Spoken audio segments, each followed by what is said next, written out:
Characteristics of Expressionist music. Expressionist music reflects an artistic movement. This genre of art involves the distortion of shapes, images, and colors to create wildly unrealistic works of art. The aim was to enable new forms of emotional expression. The results were often disturbing and portrayed unexplored representations of the darker side of human nature. Artists like Edvard Munch and Wassily Kandinsky are ideal starting points to explore this genre of art. The Expressionist movement emerged from the background of Impressionism by the end of the 20th century. It carried forward into one of the world's most troubled decades and lived to see the start of the First World War in 1914. During this period, unrest, disputes, and social change dominated the Western world. It gave birth to composers of the Expressionist school. Expressionist music is neither warmly romantic nor dissonantly angular and often very unpleasant to hear. Certain controversial composers emerged from this period, and with them came an undesired change that altered the sonic landscape forever. One such composer was Arnold Schoenberg, 1874 to 1951. Schoenberg's early compositions reflect the late Romantic traditions. However, at the beginning of the 20th century, he was already writing music that dramatically drifted from these confines. In Schoenberg's Opus 11 solo piano pieces, we notice the weakened sounds of tonality and the inclusion of greater atonal elements. By his 5 orchestral pieces, Opus 16, 1909, Schoenberg had eliminated tonal structures and developed his system of pitch organization, which became known as serialism. Schoenberg gave equal value to each note of the chromatic scale. This replaced the idea of a tonal center and the prominence of tonic, dominant harmonies. By applying Schoenberg's methods, the entire system of ordering pitch changed. The effect of serialism was to open radically new compositional possibilities. This revolutionary approach allowed composers to express their inner emotions in a manner that later defined the Expressionist movement. As Expressionism grew, the nature of musical composition twisted in unexpected directions. The languorous, luxurious lyricism of the past century dissolved. Melodic material transformed into awkwardly sculpted shapes that leap across dissonant intervals. Chromaticism and rich harmonic textures replaced clusters of dense, polarized chords. Naturally, audiences found this new music overly challenging to understand.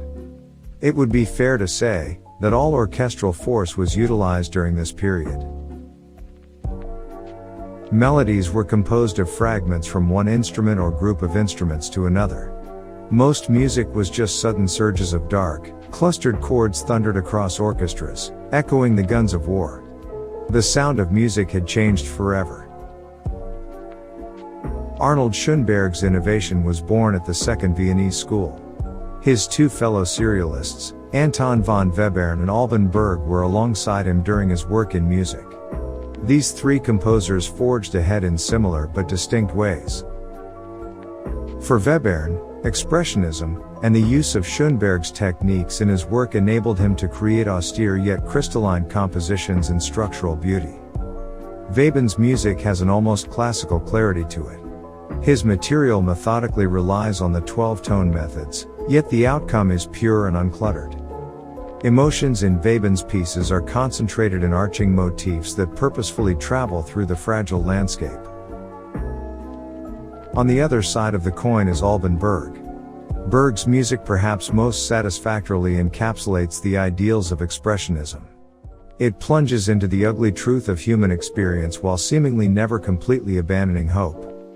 Berg's scores are perhaps more approachable as an entry point into Expressionism and serial music. His Violin Concerto, 1935, is a fine example. It was composed only a year before the composer's death and is known as his Requiem. It comes from Bach's Cantata O Ewigkeit, Du Donnerwort, BWV. 60, O Eternity, Thou Fateful Word. In this concerto, Berg resolves the conflict of tonality and atonality and perhaps his inner turmoil too. Maybe it is in the Expressionist operas that the genre's characteristics reveal themselves in their full glory. The raw power of the movement comes through the naturally expressive qualities of the human voice. Bela Bartok drew serial experimentation in his early opera compositions. Many of the elements of Expressionism are prevalent in Bluebeard's Castle, 1911, and The Miraculous Mandarin, 1919.